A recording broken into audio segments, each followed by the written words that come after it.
Wie is die dapper generaal de Wet? Die stry so dapper in Transvaal de Wet. In 1901, de Wet was the hero of a comic film shot on a hillside in Lancashire. Wie is die dapper generaal de Wet? The Boers celebrated his bravery in song. Wie is dit wat die trotse Brit so telkens op sy hiele sit? De Wet, de Wet, de Wet, de Wet, de Wet, de Wet, de Wet.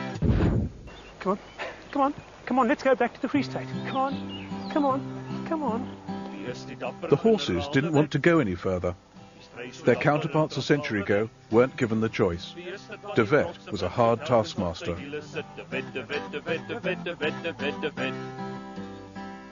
But the popular depictions of his escapes made it look like magic.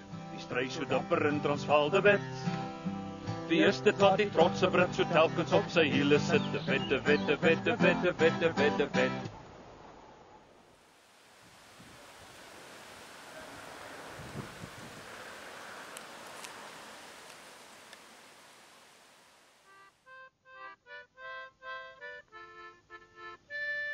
Four days after Bloemfontein fell, the Boer leaders met to work out a new way forward.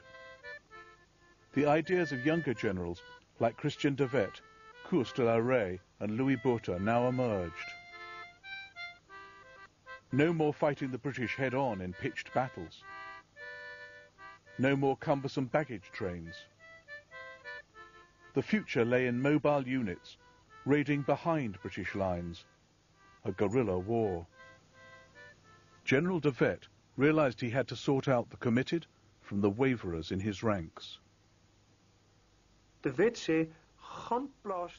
told his men, go home to your farms, sort everything out there, and meet me again at Sand River.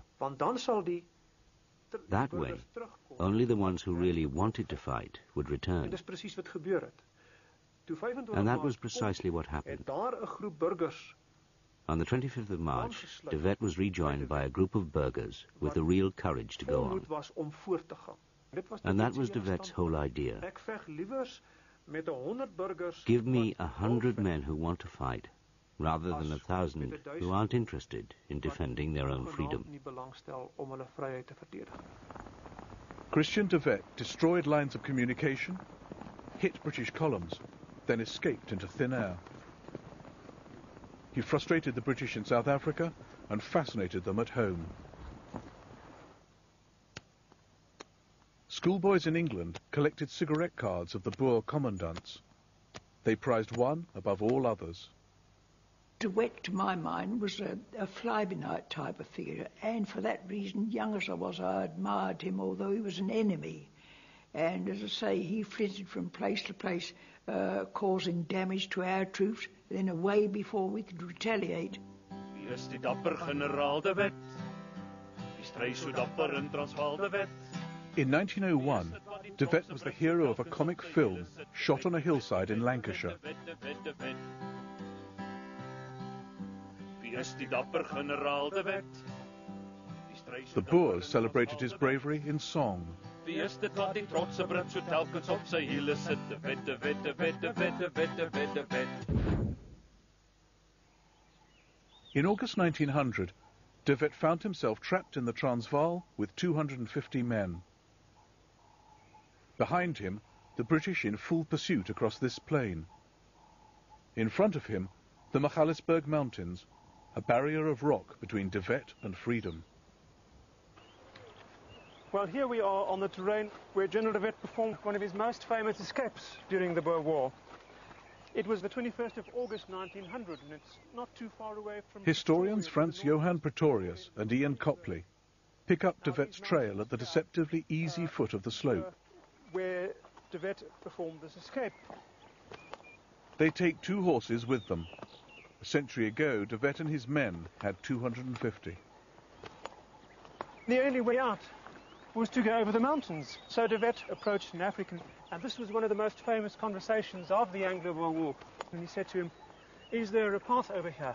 The man said, no, master, there's no path. He said, but have people gone here before? He said, long ago. And de Wet asked him, but is it the road, the path of the baboons?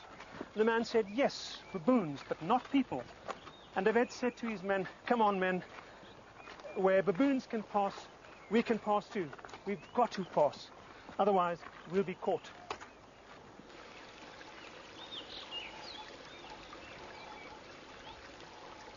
De Wet gave his horses their last drink here. There is no more water until the far side of the mountain. Now we're getting to the top of the tree line. It gets more rough and stony than ever. Yes. It's actually from here that they got off their horses and started climbing the mountain. You can see how difficult it is even at this stage of the climb, that the horses are quite having a struggle. Come on, come on, come on, let's go back to the Free State. Come on, come on, come on. The horses didn't want to go any further. Their counterparts a century ago weren't given the choice. De Wet was a hard taskmaster.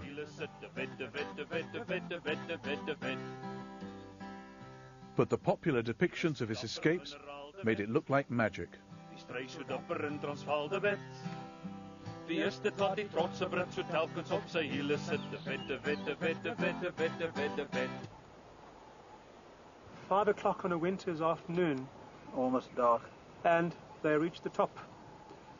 You know, De Wet said he had climbed many mountains, but never before had he been so tired. But the exhaustion was rewarded by the lovely panorama that he had here to the south. That's an incredible view, isn't it? Yes. And the best of it all, there was no British soldier in sight. There's this lovely story of this young boy selling picture postcards of General De Wet in London. And they were all in envelopes. And everybody was buying. And this one fellow came back and said, but look, my envelope is empty, there's nothing inside. The boy said, oh, General De Wet must have escaped again. The British response to Boer guerrilla tactics went far beyond legitimate countermeasures.